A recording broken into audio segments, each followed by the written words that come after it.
apa titik krusial atau momen krusial di mana ini kemesraan Jokowi Prabowo ini nantinya akan diuji? Bulan madu dengan Pak Prabowo masih terus berlangsung. Jadi masa-masa bulan madu ini kan masih cukup luar biasa. Jadi wajar kalau kemudian ada pertemuan-pertemuan mesra, pertemuan-pertemuan intim. Bulan madu dalam politik itu bisa sekejap dan bisa juga lama. Karena jaringan perekatnya kekuasaan. Kalau memang Wapres ini punya gerakan politik, manuver politik, terutama menjelang 2029, mungkin hubungannya tak lagi semesra seperti kita bayangkan hari ini. Kalau kita membaca langgam politik di Indonesia, Pak Jokowi ini kan punya segala-galanya untuk bikin partai politik baru. Tantangan terbesar dari Pak Jokowi setelah tak jadi presiden itu satu. Apakah Pak Jokowi itu bisa besar dan hebat tanpa PDIP? Satu-satunya uji coba di mana Pak Jokowi itu punya kekuatan politik, bikin partai yang baru, bisa tidak bersaing dengan partai-partai yang ada. Pak Jokowi itu harus menyentuh barang baru, namanya partai politik baru, dan itu tunjukkan bahwa partai barunya Pak Jokowi itu setara dengan PDIP, dan bahkan bisa mengalahkan PDIP. Nunggu waktu yang pas, menunggu kebisingan-kebisingan ini berlalu. Oke. Karena sepertinya yang dihitung betul kalau Pak Jokowi itu bikin partai baru, ini nggak gampang. Ada kecenderungan partai politik baru itu nggak lolos ke parlemen. Kalau nggak lolos ke parlemen, malu, Pak. Malu, iya. Malu. Jadi bikin partai politik baru itu jalan yang dilalui cukup berliku dan mendaki. Terutama untuk lolos ke parlemen. Cocok nggak?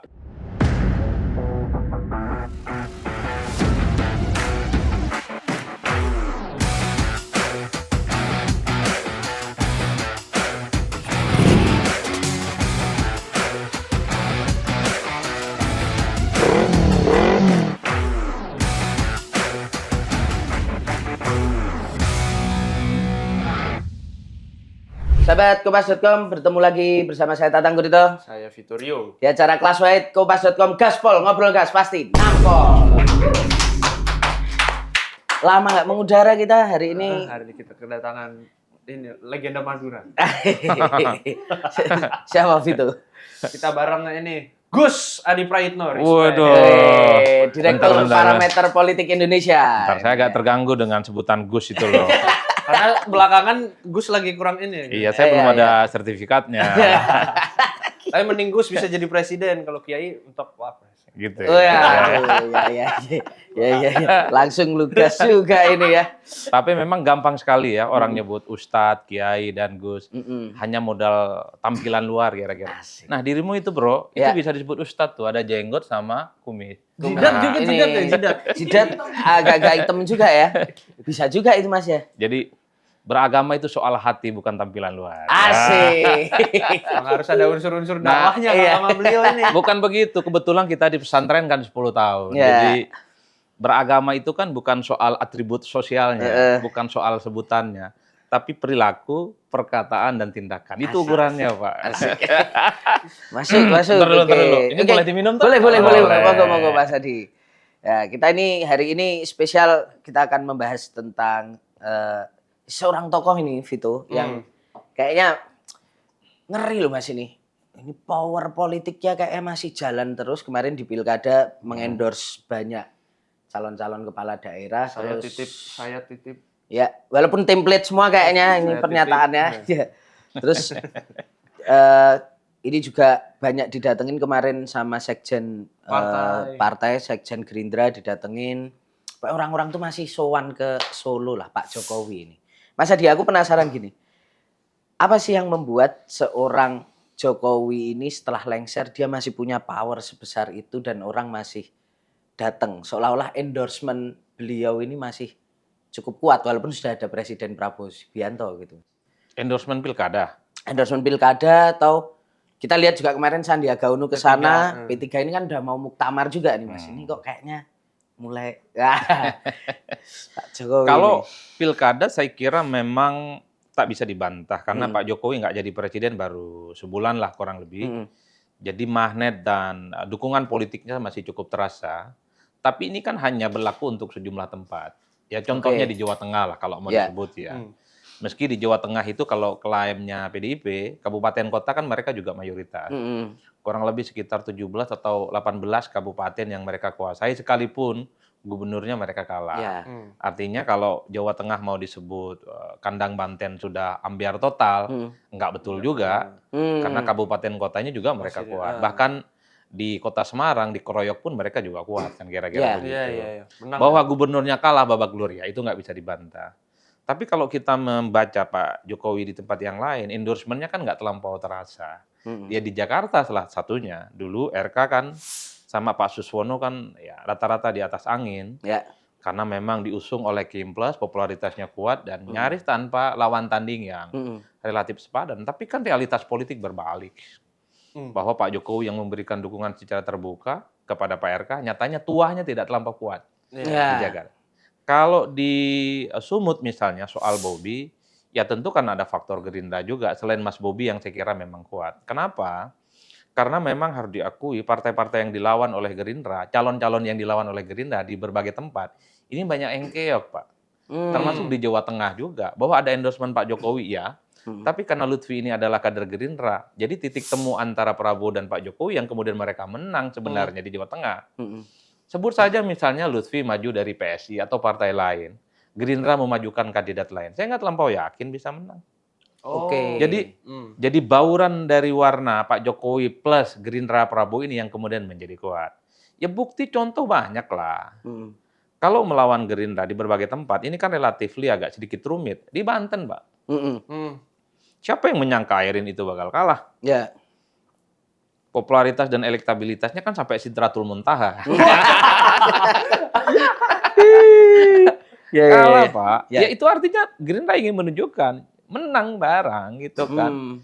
Di mana tempat? Di NTB juga. Ya kan? Ya. Lalu Iqbal bisa mengalahkan gubernur fenomenal sebelumnya Zulkifli Mansyah yang saya kira top kalah. Itu artinya apa? Ini siklus kekuasaan yang juga berubah, di mana partai-partai penguasa secara umum kalau memajukan calon, sekalipun calonnya itu dianggap newcomer, pendatang baru, itu kuat. Makanya saya selalu mengatakan kemenangan pilkada di banyak tempat, bahwa ada endorsement Jokowi ya, tapi ingat endorsement Jokowi itu selalu setarikan napas dengan dukungan dari Gerindra. Termasuk di Sumut. Kalau tiba-tiba Gerindra itu misalnya tidak menjadi partainya Bobi, bisa nggak Bobi menang? Kan kira-kira begitu. Kan pertanyaan sederhana aja. Gitu, ya. Misalnya Gerindra dukung Edi Rahmayadi atau usung kader lain. Kan tak ada jaminan juga akan semudah begitu pertarungan politiknya. Jadi ini yang saya kira memang endorsement Jokowi dalam banyak hal menjadi kuat karena ini satu tarikan nafas dengan kepentingan politik Gerindra. Gitu Mas Bro. Itu pandangan saya ya. Iya. Jadi Artinya nggak faktor tunggal, Gerindra ya? juga. Jadi faktor Gerindra dan Pak Prabowo juga menjadi faktor determinan dalam konteks ini. Oke. Menjadi faktor dan bahkan kalau menurut penerangan Gus Adi ini berarti memang lebih kuat Gerindranya daripada faktor Jokowinya gitu. Kalau di Jawa Tengah saya kira memang endorsement Pak Jokowi cukup kuat. Jadi kalau ditanya, saya kebetulan punya data, kira-kira siapa tokoh yang dinilai suaranya itu akan diikuti, pilihan politiknya akan diikuti, memang ranking pertamanya adalah Pak Jokowi. Tapi seringkali kalau ini tidak ditopang oleh mesin politik yang solid, tidak ditopang oleh mesin pemenang Pilpres, memang agak sedikit rumit, Pak. Jadi memang apa yang di-endorse oleh Pak Jokowi dan kebetulan diusung juga oleh partai-partai kekuasaan politik. Kan di situ cara menjelaskannya. Karena kalau mau jujur, kalau hanya sebatas endorsement, kenapa di Jakarta kalah? Ya. Padahal Kim Plus juga ada di situ. Kuat. Bahkan ada PKS yang saya kira memang sejak awal pileknya juga kuat di Jakarta. Justru kalah dengan PDIP yang cuman ya partai yang terkesan dikucilkan kira-kira begitu dan menangnya signifikan 10%, Pak. Jadi kalau mau ngomong soal endorsement dan tuah ini debatable. Di satu tempat mungkin terdengar tapi di tempat yang lain tidak kedengaran. Kan itu yang terjadi. Bahkan kalau dilihat misalnya pengaruh Pak Jokowi paling di Sumut dan di Jawa Tengah. Selebihnya di mana? Kan tidak kelihatan. Nggak kelihatan. Bagaimana endorsement Jokowi. Nah, kalaupun toh selama ini misalnya Hovifah menang, apakah itu bisa diklaim endorsement Pak Jokowi? Kan enggak juga. Jadi Hovifah tanpa di-endorse siapapun, menurut saya, memang sejak awal paling kuat. Apalagi beliau ini petahana, approval ratingnya tinggi, hampir 50% orang di Jawa Timur itu merasa cukup puas ya dengan kinerja Bu Hovifah plus Emil Dardak tentu saja. Jadi bagi saya endorsement Jokowi dalam hal tertentu ada relevansinya di Jawa Tengah dan Sumut, tapi di tempat yang lain perlu didiskusikan lebih panjang. Tapi artinya Mas Adi melihat setelah Pak Jokowi lengser ini memang secara politik powernya masih cukup kuat ya, Mas? Ya karena mungkin baru selesai ya masa Oke. jabatan politiknya, tapi seiring dengan perkembangan zaman, mungkin 6 bulan, setahun di masa yang akan datang, ya aroma dan kekuatan politik Pak Jokowi tidak akan sekuat seperti dulu ya. Mhm. Ini yang saya kira kalaupun toh ada silaturahmi elit-elit partai, kira-kira begitu, sekjen partai, mungkin ini sebatas komunikasi politik biasa atau ajakan kepada Pak Jokowi untuk menjadi bagian dari partai tertentu. Karena bersama Pak Jokowi itu apapun judulnya punya wakil presiden yang saat ini dijabat oleh Gibran Rakabuming Raka. Jadi Oke. itu yang sepertinya membuat kenapa per hari ini Pak Jokowi itu masih kelihatan ada silaturahmi yang dilakukan oleh partai politik tertentu. Mhm. Tapi bahwa Pak Jokowi bukan faktor determinan untuk mendesain orkestrasi politik ke depan. Iya, karena kita sudah punya presiden namanya Prabowo Subianto. Dan ketua umum partai saya kira memang tegak lurusnya kepada Prabowo Subianto, bukan kepada yang lainnya. Mhm. Padahal kan tapi sebelum sebelum lengser pun banyak pengamat juga kan yang menganggap Pak Jokowi ini kayak bebek lumpuh. Bahkan sebelum lengser, maksudnya setelah ada kita punya presiden elect, udah banyak yang meyakini powernya Jokowi ini Akan turun. merosot gitu. Tapi ternyata kita lihat sampai sekarang masih belum merosot banget gitu. Kira-kira kapan kita akan melihat Pak Jokowi ini mulai kesusahan Ya untuk Allah. udah mulai Ya Allah. mempengaruhi konstelasi politik Ya Allah. bangsa dan negara ini. Kalau saya memahami begini, ya, karena memang kalau kita melihat komposisi kabinet, ya kabinet merah putih, ini kan mostly juga kebanyakan dari orang-orangnya Pak Jokowi. Ya. Jadi Pak Jokowi mungkin bisa berkomunikasi langsung dengan para kabinetnya. Dan pada saat yang bersamaan, bulan madu dengan Pak Prabowo masih terus berlangsung. Jadi karena ini hubungan, masa itu ya. jadi masa-masa bulan madu ini kan masih cukup luar biasa. Jadi wajar kalau kemudian ada pertemuan-pertemuan mesra, pertemuan-pertemuan intim, ya ada elit-elit Gerindra dengan Pak Jokowi. Karena per hari ini antara Pak Jokowi dengan Gerindra dan Prabowo Subianto kan tidak bisa dipisahkan dari satu sama yang lain. Oke. Tapi kan kita tidak pernah tahu politik kita itu kan seperti yang Asik, ya kan? asik. Politik kita cair dan gampang meleleh, Pak. Ya, ya. Jadi bulan madu dalam politik itu bisa sekejap dan bisa juga lama. Karena jaringan perekatnya kekuasaan. Selama kepentingan Pak Jokowi, kepentingan Gerindra ini terakomodasi bersama, maka sepanjang itu juga kemesraan ini akan terbangun. Tapi sebaliknya, kalau sudah ada kepentingan politik yang tidak ketemu, pasti akan terjadi deadlock, Pak. Siapa yang bisa membayangkan, Bos? 22 tahun Pak Jokowi dengan PDIP, wassalam, Pak. Ya. Kan ada titik temu yang kemudian tidak bisa dikompromikan antara PDIP dengan Jokowi. Apapun judul ketemunya. Konon ada yang ngomong soal jabatan presiden 3 periode. Konon ada yang menyebut perpanjangan masa jabatan presiden. Ya. Konon memang PDIP ini terlampau determinan oleh ketua umum dan seterusnya dan seterusnya. Yang jelas titik temu ini yang kemudian membuat kebersamaan Pak Jokowi dengan PDIP kan ambiar total, Bos. Ya. Nggak deal itulah. Ini dengan partai yang sejak awal bersama dengan Pak Jokowi. Apalagi dengan partai yang memang sejak awal tak punya tarikan historis apapun, kan kira-kira begitu. Oh. Jadi Ibaratnya yang udah pacaran dari SD aja bisa bubar. Ya, apalagi yang baru. Tapi yang baru sering nikah, Fred. Iya, ente jangan lupain itu kayak ketemu cuman bentar, jadi. Cerainya juga cepet kan biasanya. Aduh, kalau itu ini terlalu kiri banget. Gak boleh begitu, ini mesra banget. dan Nah, ini ada pertanyaan titipan dulu Mas Adi. titipan siapa nih? Nah, ini titipan produser. Mas, apa titik krusial atau momen krusial di mana ini kemesraan Jokowi Prabowo ini nantinya akan diuji? Ya pertama, kalau kepentingan politik Pak Jokowi melalui Wapres ataupun melalui menterinya ini sudah mulai hilang. Ya, terjadi deadlock dan satu sama yang lain sudah menemukan jalannya sendiri-sendiri. Oke. Misalnya para menteri ini loyalnya tidak lagi kepada Prabowo, mungkin kepada Pak Jokowi. Mungkin akan jadi titik di mana hubungan tak lagi mesra. Oke. Yang kedua mungkin hubungannya itu tak akan mesra kalau kemudian Mas Wapres yang dianggap sebagai duplikatnya Pak Jokowi itu punya manuver politik yang berbeda-beda. Karena kan selama ini misalnya kekhawatiran soal matahari kembar itu kan takutlah gitu ya. Dalam setiap siapapun yang jadi presiden. Dulu waktu zamannya SBY, matahari kembar terjadi karena ada Pak JK sebagai wakil presiden dengan slogan lebih cepat lebih baik itu loh, Pak. Jadi SBY itu seakan-akan punya lawan tanding yang sepadan wapresnya saat itu. Makanya hubungan Pak JK dengan Pak SBY rada-rada nggak oke kan. Apalagi Pak JK saat itu ya cukup menjadi penting kan di Golkar. Saya juga menduga kalau memang Wapres ini punya gerakan politik, manuver politik, terutama menjelang 2029, mungkin hubungannya tak lagi semesra seperti kita bayangkan hari ini. Hari ini. Oh, Apalagi misalnya kita melihat soal lapor Mas Wapres. asik. Iya. Kan orang bertanya-tanya, Ya. ini murni inisiatifnya Wakil Presiden atau petunjuk dan perintah langsung dari Presiden? Karena amplifikasi lapor Mas Wapres ini kan nggak kelihatan.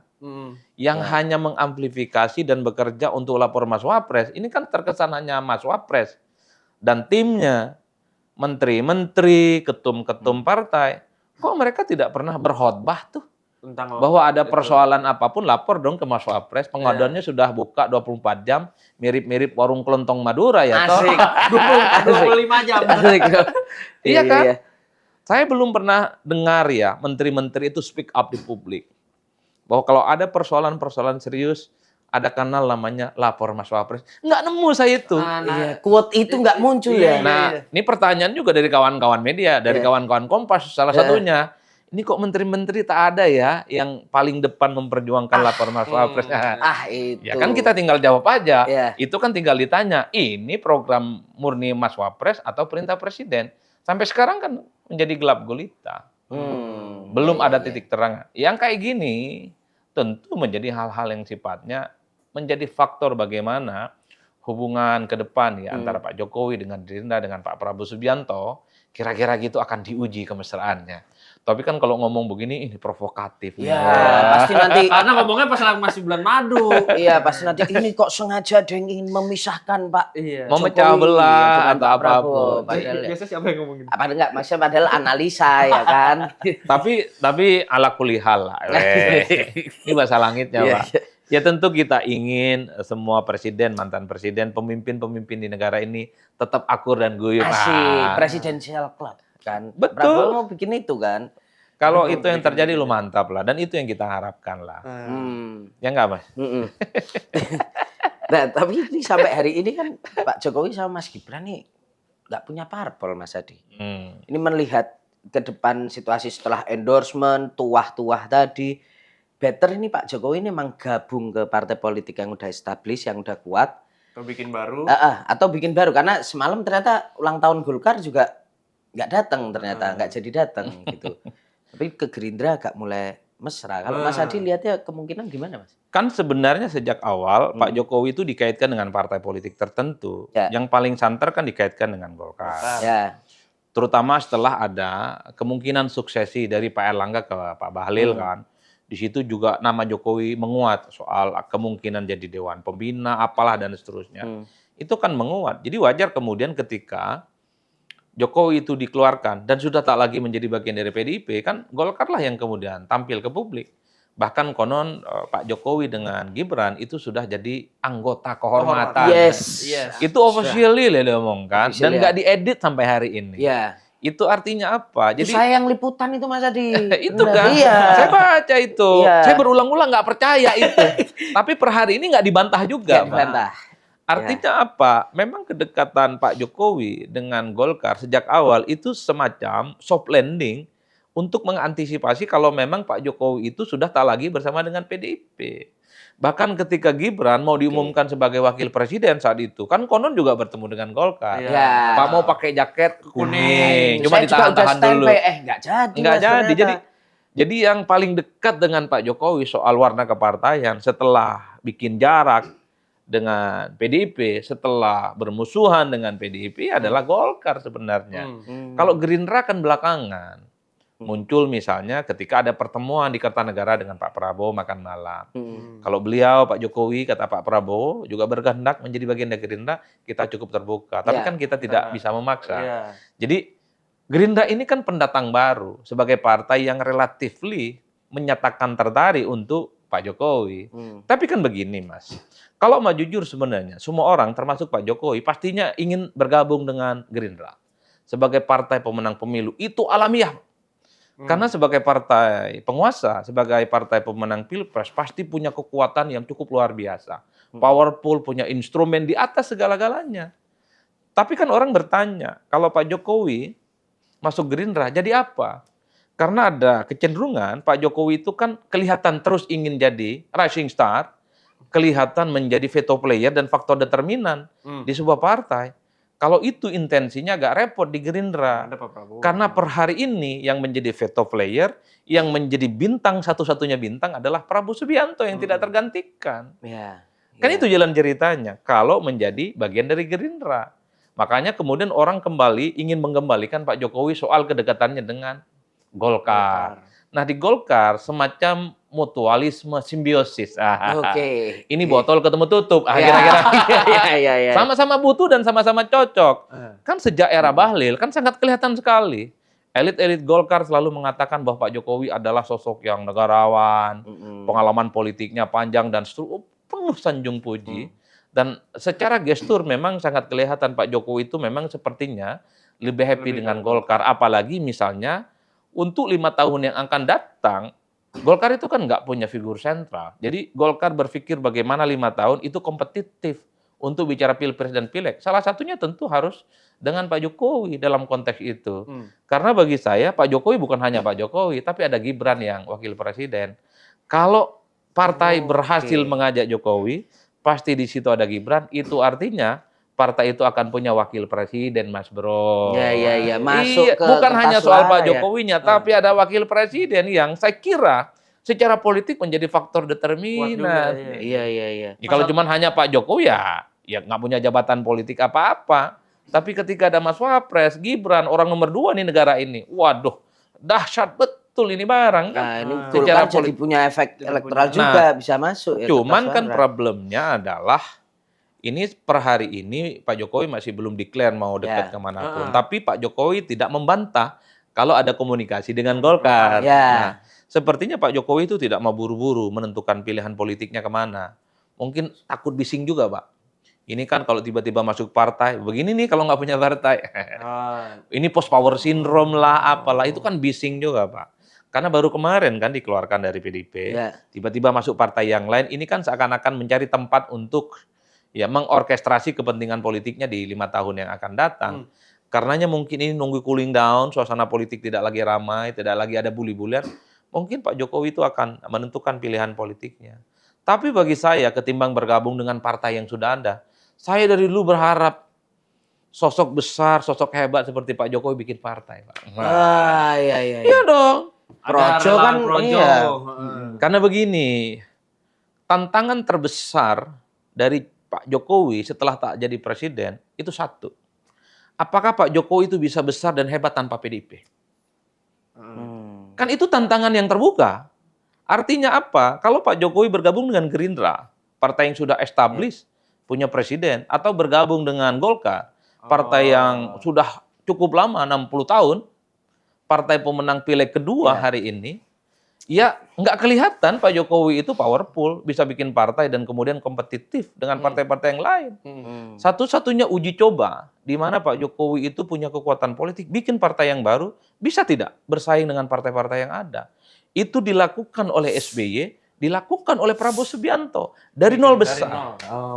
Ibarat Cristiano Ronaldo pindah Al Nassr. Gitu. Artinya apa? Kalau Pak Jokowi gabung Gerindra dan posisi Pak Jokowi tetap penting dan kuat, ya orang nggak surprise dong. Lawan Gerindra tanpa Pak Jokowi Partai juga udah kuat gede. kok.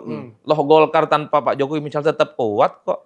Jadi Pak Jokowi itu harus menyentuh barang baru, namanya partai politik baru, dan itu tunjukkan bahwa partai barunya Pak Jokowi itu setara dengan PDIP dan bahkan bisa mengalahkan PDIP. Asik. Kan gitu, Bos. Iya. Itu mimpi kita. Mimpi.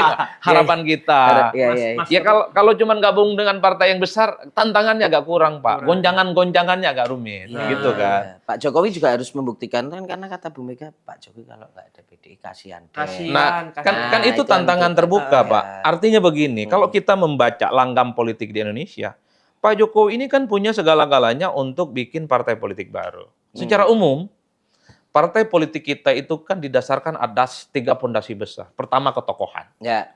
Suka nggak suka, Pak Jokowi itu adalah tokoh sentral, tokoh penting, mantan presiden 2 periode, mantan gubernur Jakarta 3 tahun, mantan wali kota Solo 2 periode. Hafal bos kita, bos. Kita hafalin. Hafal betul. Tanpa kekalahan loh. Tanpa pertarungan kekalahan, dia. tanpa kekalahan. Ya, karena memang belum ada sejarahnya ya pemimpin di negara ini yang dari wali kota kemudian gemur jadi presiden dan nggak pernah kalah. Nggak pernah kalah. Jadi modal sosial yang dimiliki oleh Pak Jokowi untuk partai baru ada. Sama halnya dengan SBY, sama halnya dengan Prabowo Subianto, sama halnya dengan Pak Wiranto. Saat itu belum siapa-siapa. Ya. Bikin partai, tapi ketokohan SBY, Pak Prabowo, Wiranto, termasuk Amin Rais yang bikin partai baru itu kan, ataupun Anies Mata, nggak sekuat, tapi mereka berani bikin partai politik baru. Pak Jokowi punya banyak instrumen kefiguran yang saya kira itu bisa menjadi modal sosial untuk ditunjukkan kepada publik untuk bikin partai politik yang baru. Kedua, apa? Punya captive market. Jadi Pak Jokowi ini punya ceruk pemilih. Ya. Terutama di kalangan pemilih-pemilih nasionalis dan beririsan dengan PDIP. Jadi kalau Pak Jokowi melakukan itu semua, kira-kira begitu, ya saya kira bukan tidak mungkin. Kelompok-kelompok nasionalis yang mungkin per hari ini masih belum percaya dengan salah satu partai politik apapun di negara ini, bisa kok bergabung dengan partainya Pak Jokowi. Yang ketiga tentu networking. Pak Jokowi ini apapun, presiden 10 tahun Mas Bro. Pasti jaringan politiknya berjejaring di berbagai tempat. Jangankan di pusat, jangankan provinsi, kabupaten, kota. Di tingkat RT RW pasti banyak jaringannya. Kan kira-kira begitu. Kan tinggal dibuktikan. Kalau Pak Jokowi bikin partai politik yang baru, apakah akan sekuat seperti yang dibayangkan orang hari ini bahwa Pak Jokowi dengan approval rating yang cukup tinggi, tingkat kedisukaan yang cukup tinggi, punya wakil presiden namanya Gibran, itu bisa menjadi lokomotif di mana partai politik baru menjadi pendatang di 2029 dan itu adalah partainya Pak Jokowi. Saya kira betul. Dan hal ini juga saya ngomong dengan Pak Anies Baswedan. Jadi kalau nggak bisa maju pilgub, jangan salahin partai pengusungnya. Bikin sendiri dong. Pak Anies katanya tokoh besar, bikin dong. Jaringannya di kalangan Islam, buktikan dong. Kan kira-kira begitu, Pak. Mas, tapi kita lihat PSI ini yang secara partai udah mengusung Jokowisme 2,8%. Nah, itu dia, Pak. Ini kan bisa jadi Ente dari tadi kayaknya pesimis terus sama Jokowi. Iya. Aduh. Agak ini banget gitu. Ini Pak Jokowi. Oposisi ini. Ini wajah TikTok, ini wajah TikTok. Ini aduh, enggak boleh gitu kita. Jokowi ismi, Bro. Ya, sorry. Lanjut Mas tadi. Tapi memang itu menjadi pembicaraan di kalangan anak-anak muda dan kelompok aktivis ya. Memang kedikdayaan Pak Jokowi di 2024 itu teruji di Pilpres, tapi di Pileg tidak. Iya. Keok ya. PSI. Ya, contoh misalnya, kan publik membayangkan setelah Pak Jokowi hengkang dari PDIP, Pileg PDIP pun juga wassalam, Pak. Hilang, amber total, terjun bebas. Ya, bahwa lolos mungkin lolos, tapi suaranya tidak sesignifikan sekarang. Tapi di Pileg, ya suka nggak suka, PDIP masih busung dada, Pak. Busung dada, nomor satu. Iya, kalau bahasanya PDIP kan sudah digempur kanan kiri, digembosi kanan kiri, diprotolin kanan kiri. Masih pemenang Pileg.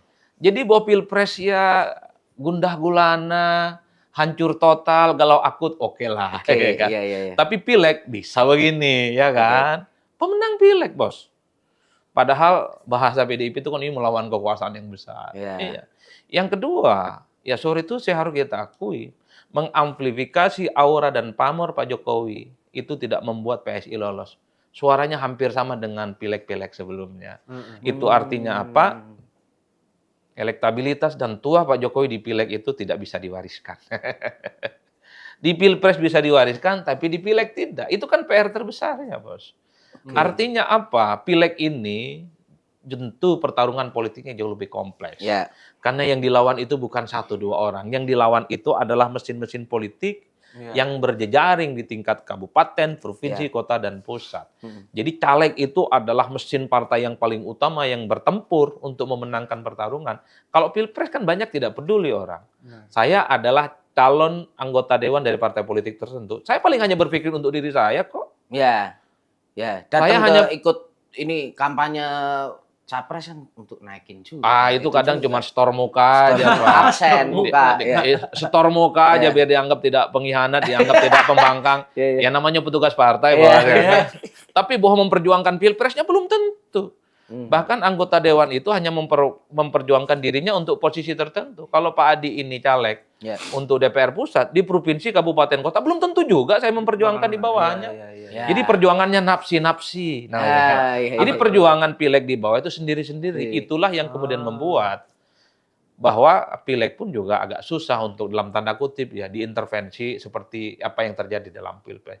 Jadi oleh karena itu satu-satunya cara pembuktian apakah Pak Jokowi itu akan kuat figurnya atau tidak bikin partai, Bos. Karena PSI aja yang pakai ketokohan dia tapi bukan partai dia aja. Karena begini. Karena mungkin ini ya politik nggak cuma soal ketokohan akan pada akhirnya kan. Jadi popularitas, elektabilitas itu tak bisa diwariskan, Pak. Jadi endorsement itu tidak serta-merta kemudian akan membuat di bawah orang itu akan pemilih. Tidak sederhana itu. Jadi ada kerja-kerja politik yang harus dilakukan ke bawah, down to earth. Rakyat itu butuh diyakinkan langsung, butuh dijemput langsung untuk menjadi bagian dari satu kekuatan politik tertentu. Karena begini, per hari ini kan melihat Pak Jokowi itu kan dua hal. Satu sisi masih ada yang mengatakan bahwa pamor dan kekuatan politik Pak Jokowi luar biasa. Tapi di sisi yang lain kita kan tidak bisa menutup mata, Pak. Bahwa kekuatannya sudah mulai berkurang. Oke, kekuatannya bisa diukur satu.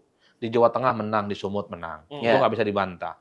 Masih banyak elit-elit partai berkunjung dengan Pak Jokowi ke Solo. Itu nggak bisa dibantah, itu kuat dan hebat.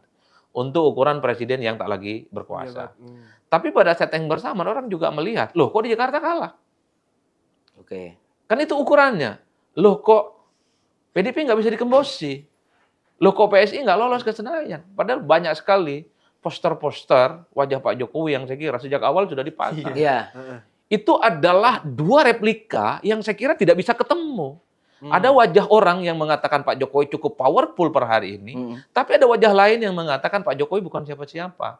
Salah satu pembuktian yang menurut saya bahwa Pak Jokowi tetap kuat atau tidak, bikin partai politik baru. Sampai situ ya. Iya benar. Iya dong. Kalau cuma ikut partai yang ada, gerbong yang ada, ya nggak surprise, nggak kelihatan. Nah, Projo ataupun PSI adalah dua hal yang menurut saya bisa dikapitalisasi. Dari dulu 10 tahun lamanya, saya hafal betul tagline Projo itu, Pak.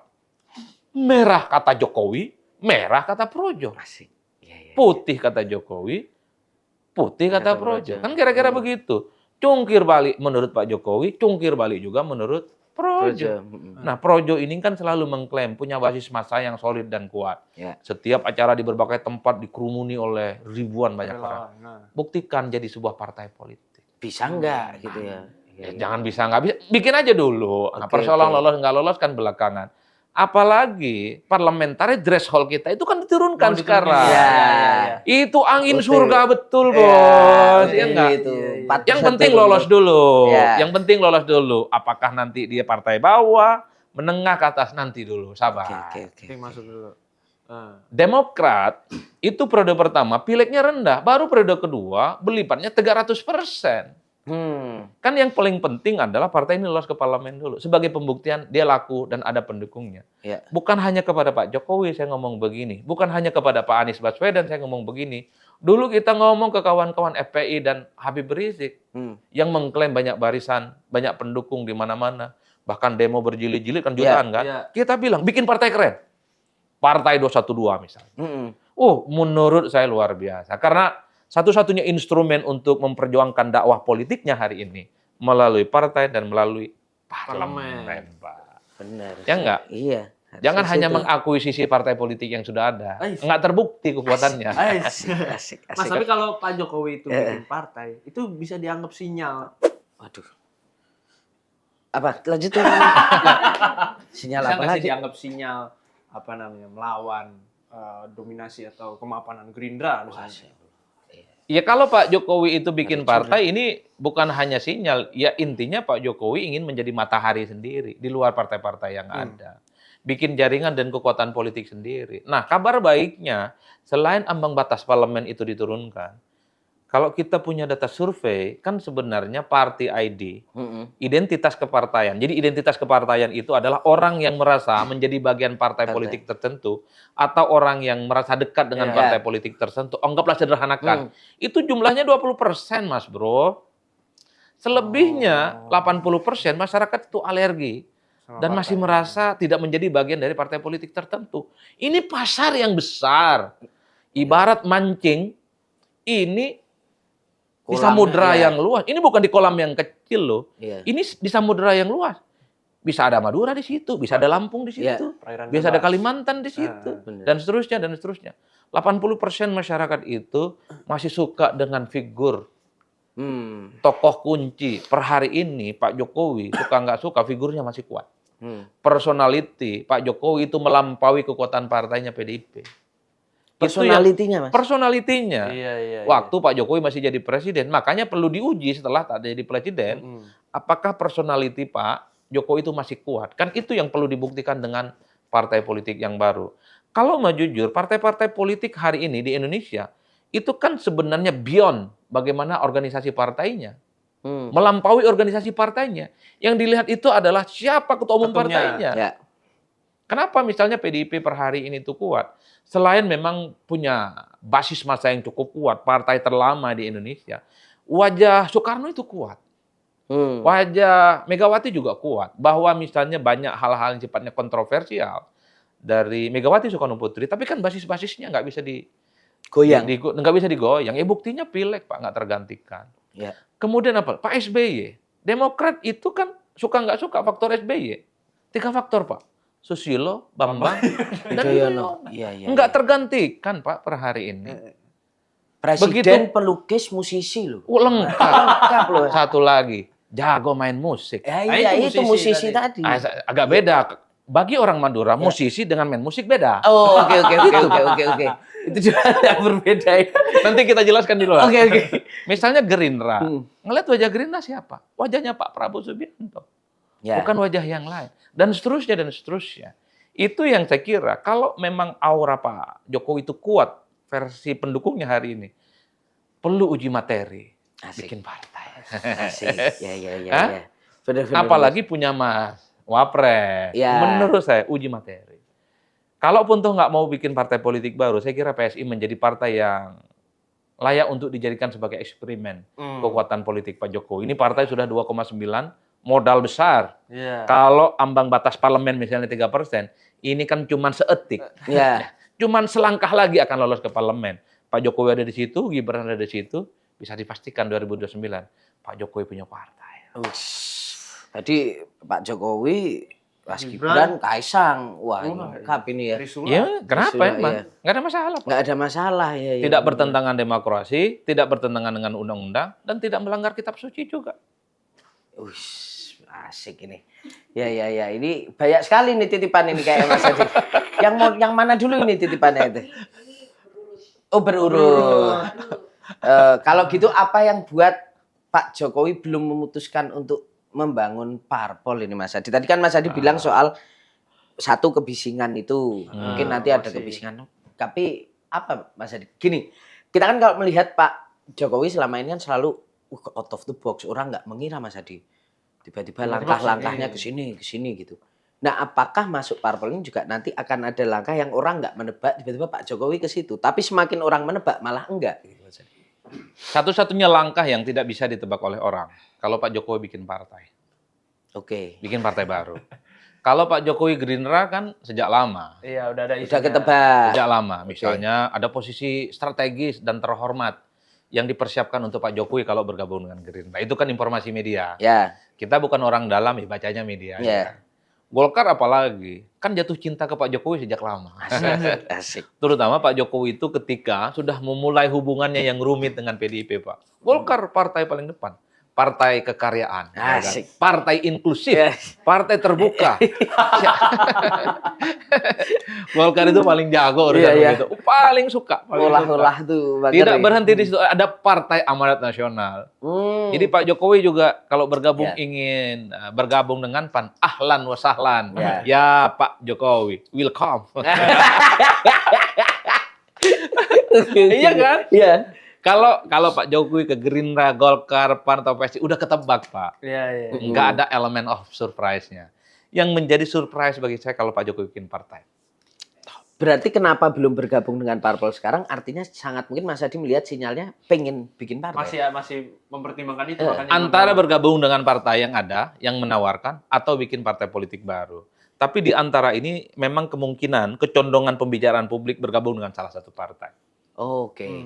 Tapi begini, nunggu waktu yang pas, menunggu kebisingan-kebisingan ini berlalu. Oke. Karena sepertinya yang dihitung betul kalau Pak Jokowi itu bikin partai baru, ini nggak gampang, Mas. Jadi butuh waktu yang cukup panjang sebenarnya supaya partainya established, kompetitif, dan menjadi pemain utama untuk 5 tahun yang akan datang. Kalau hanya sebatas bikin partai politik hari ini, sebulan, atau tahun depan, kan tidak boleh ikut berkompetisi di Pilpres 2029. Oh iya. Dia hanya sebatas peserta, artinya dia tidak punya tiket Untuk Ya. mengusung. untuk mengusung salah satu calon presiden. Jadi butuh panjang sebenarnya untuk mendirikan partai yang relatif bisa diperhitungkan di tempat yang lain. Hal-hal yang semacam ini mungkin jadi pertimbangan juga, andai terbersit keinginan Pak Jokowi ingin partai politik baru. Yang kedua, ada kecenderungan partai politik baru itu nggak lolos ke parlemen. Kalau nggak lolos ke parlemen, malu, Pak. Malu iya. Malu, Oh, iya. malu. Kan sudah banyak contoh kasus partai-partai nggak lolos ke Iya. parlemen. Even P3 yang langganan lolos ke parlemen, tiba-tiba nggak lolos.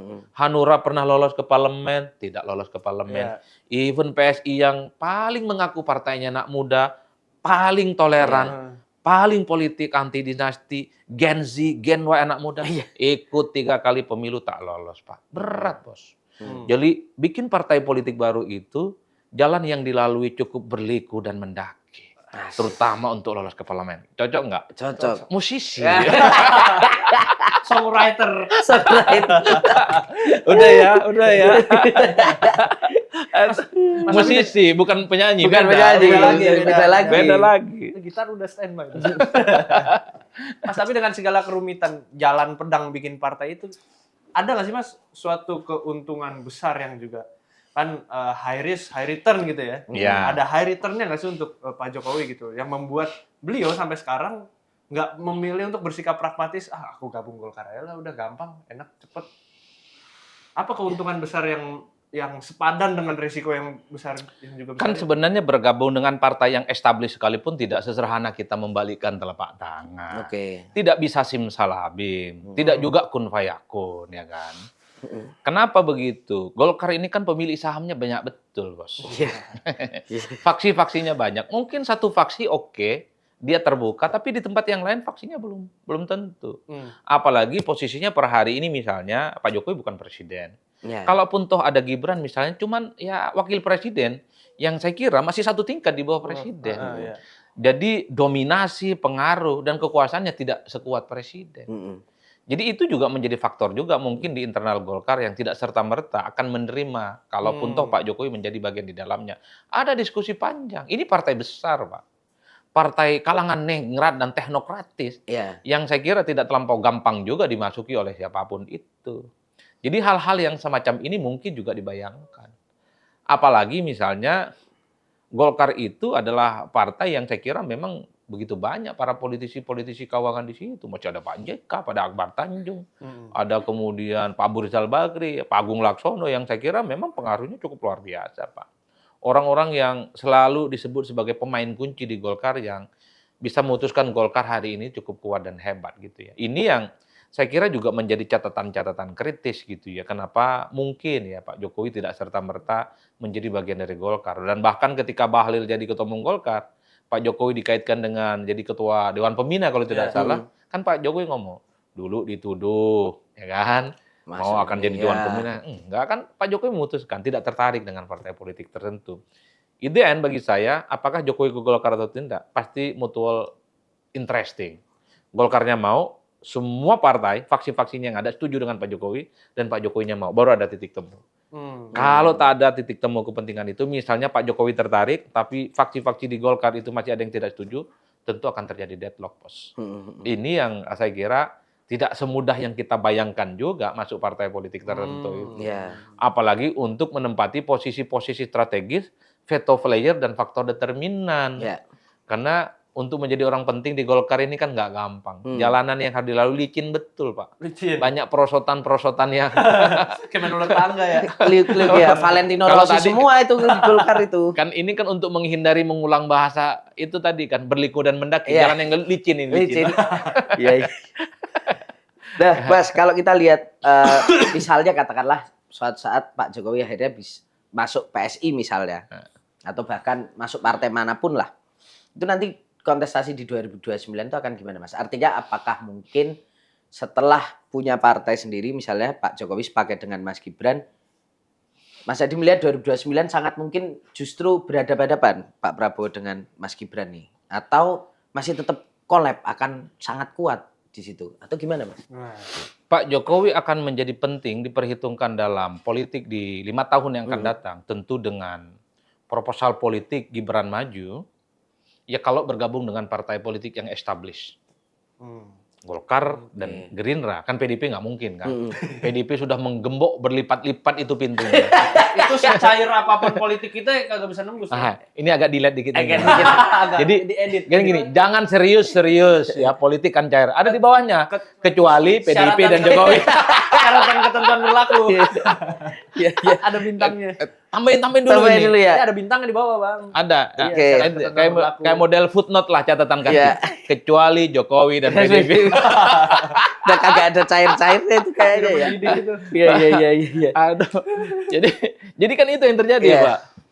Jadi kenapa saya ngomong begitu? Karena untuk memajukan calon presiden dan wakil presiden ini kan butuh partai besar. Yang dihitung selama ini kan cuma 3 partai besar, Pak. Gerindra, PDIP, dan Golkar. Ya. Kalau Pak Jokowi tidak menjadi bagian dari 3 itu, rumit bagi saya. Diperhitungkan ya secara politik untuk berkalkulasi. 5 tahun ke depan. Untuk 5 tahun yang akan datang.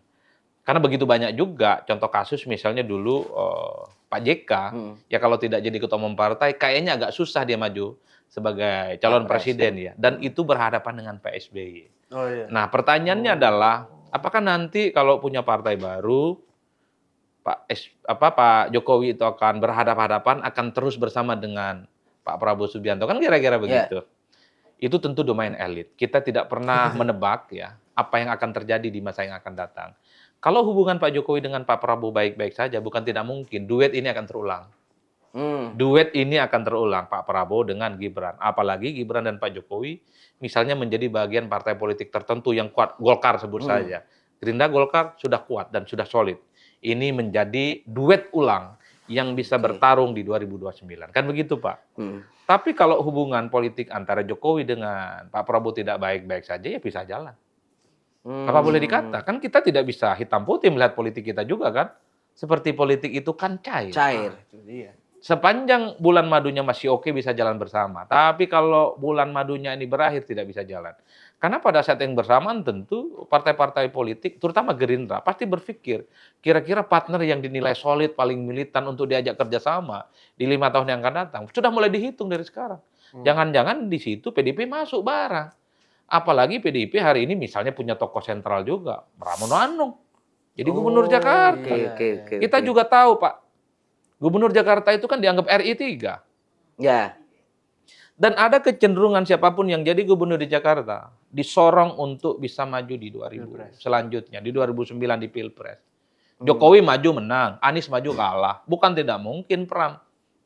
Ini salah satu tokoh kunci di PDIP yang saya kira akan menjadi spotlight. Iya, apalagi Nah, kalau tiba-tiba Pak Pramono Anung jadi rising star, newcomer, pendatang baru, jadi idola baru, bukan tidak mungkin, Pak. Ini akan menjadi barang bagus yang akan juga dilirik oleh Pak Prabowo Subianto. Partainya besar, Pramnya ini adalah kawan dan sohib yang juga lama, sama-sama di kabinetnya Pak Jokowi. Pak Pram juga tidak punya resistensi dimanapun. ya, iya. Hubungan politik dengan Prabowo baik-baik saja. Bisa jadi ini barang. Nah, kan kira-kira Pro begitu. bono jadinya misalnya 2029. Apa itu? namanya Ya misalnya Prabowo, Pramono kan bisa gitu Atau ya. Pro bono. Itu misalnya. juga kan itu. Dan Iya, ingat loh, PDIP ini kan partai besar, potensial menjadi kawan dan menjadi lawan. Kan belum begitu. tentu lawan juga ya. Belum tentu lawan dan belum tentu juga kawan kawan.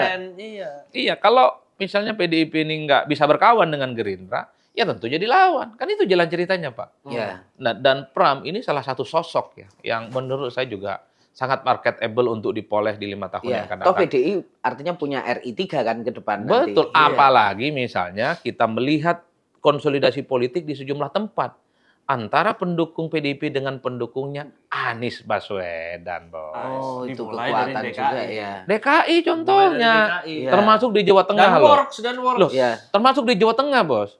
Hasil Pilpres di Jawa Tengah kan PDIP cuma dapat 26%.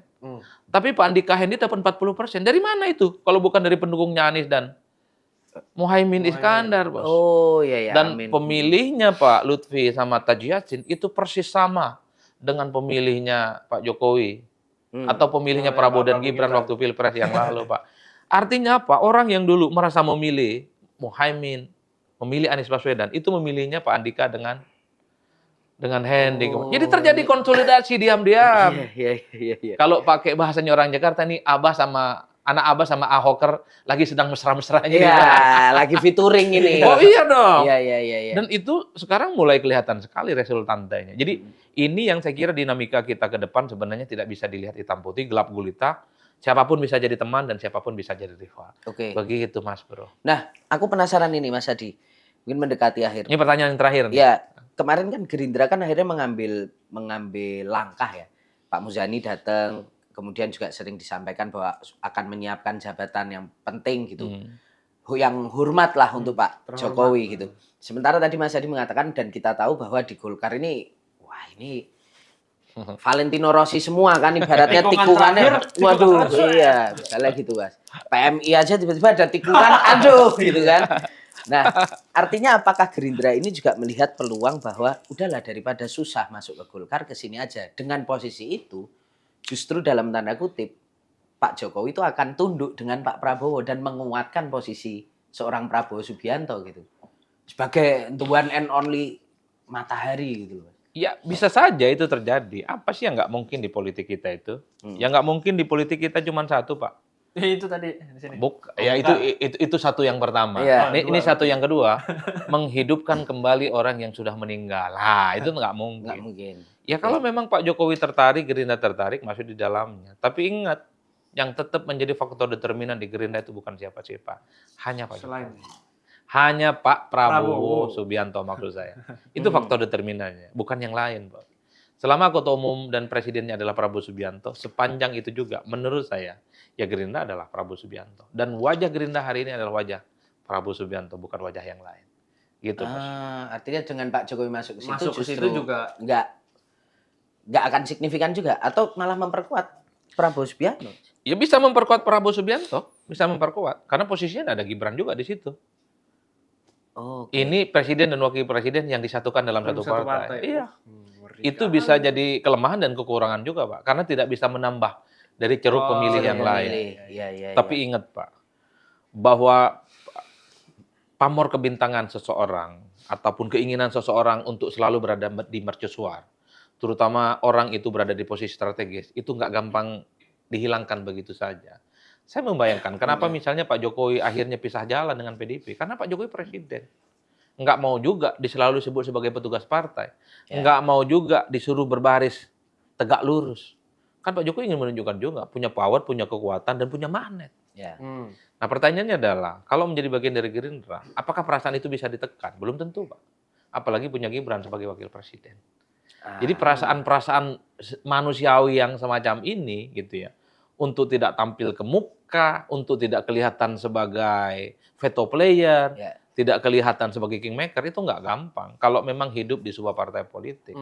Jadi jangan dilihat Pak Jokowi hari ini menurut saya yang tidak lagi jadi presiden, tapi ada punya wakil presiden.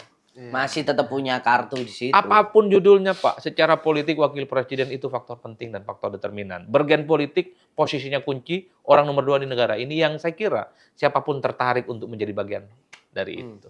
Oke. Mas, ini pertanyaan closing sekarang dari gue. Oke.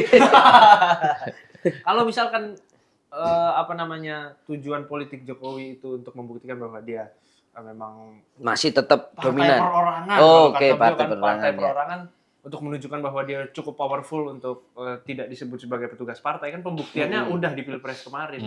Sekarang setelah lengser dari presiden, kan bisa aja pembuktian kemarin udah selesai, apalagi yang perlu dia buktikan sekarang sampai nggak jadi pensiun gitu. Ya pembuktiannya adalah bahwa Pak Jokowi hebat setelah tak dengan PDIP. Oh. Satu-satunya pembuktian, termasuk pembuktian kepada seluruh rakyat Indonesia yang juga meyakini bahwa Jokowi jadi wali kota, gubernur, jadi presiden itu karena PDIP. Kalau Pak Jokowi bisa bikin partai baru, establish, Gibran maju kembali dan bertanding 2009 dan menang, Pak Jokowi akan dilihat sebagai orang yang tidak pernah kalah dalam pemilu. Iya.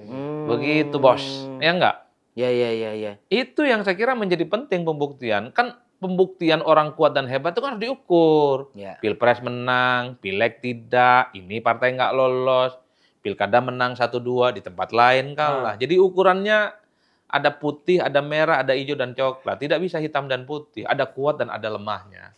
Nah, kita tidak pernah tahu orang pindah partai di negara ini kan sering terjadi. Ya. Ini karena memang yang disebut dengan party ID di kita itu rendah. Kan. Hari ini merah, besok bisa coklat, besok coklat, besok bisa hijau, besok bisa jadi kuning.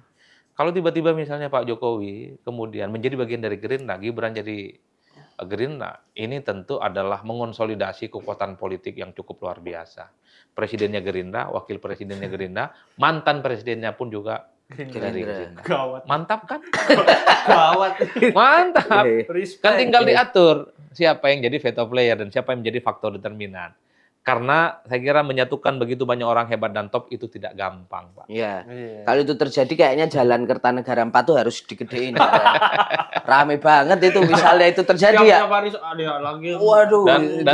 Dan itu jadi luar biasa, Pak. Ini konsolidasi kekuasaan yang cukup luar biasa. Gerindra punya presiden dan wakil presiden dan punya juga mantan presiden yang menjadi presiden 2 periode namanya Pak Jokowi. Iya. Kalau itu yang terjadi saya kira luar biasa. Sampai nanti Jan Etes bisa jadi Gerindra juga Kader ke muda, depan. Kader muda bisa Kan jadi. itu Underbow dulu. kan Underbow. itu yang terjadi. Kalau begitu jalan ceritanya orang bertanya siapa yang paling dianggap paling serius menantang Prabowo dan Gibran di 2009? Cuman PDIP, Pak. Oh iya. Bukan yang lain. Partai yang lain kan kelihatan tidak tuh. Samikna Watona, nggak punya figur, nggak punya kekuatan, dan nggak punya nyali. Satu-satunya yang punya figur dan punya nyali ya PDIP. Ya. Itu per hari ini. Per hari ini. Kita kelihatannya tidak gitu. pernah tahu politik kita ke depan, Pak. Kira-kira begitu. Siap. Oke. Gimana? Oke Terima kan? kasih. Oh, Oke, ada. terima kasih Mas Adi untuk pencerahan politiknya ini. Tadi berapa SKS ini, Mbak? Langsung kayak bisa langsung sidang skripsi ya. Mas Adi, kita mendoakan yang terbaik, pokoknya sukses dalam perkara ini. Ini salah satu narsum gue langsung pencerahan politik. Pas kan. kasih VN. Iya, kita belum absen tulis berita. Mas Adi izin, langsung kirim VM. Tadi ngomong-ngomong Gus. Coba dong pakai baca kitab kuning. Aduh, ini Mas. Nanti artinya saya tanya AI ya. Namanya Gus naturalisasi, Bos. Atau Gus ngaku-ngaku ya. Oke, gitu. Thank you ya Mas Adi. Makasih Gitu. banyak, Mas. Semoga teman-teman Kompas.com tercerahkan juga dengan obrolan-obrolan kita. Itu saya Tatang Gurito. Saya Vitorio. Kita bertemu lagi di Ngegas dan Nampol berikutnya. Siap.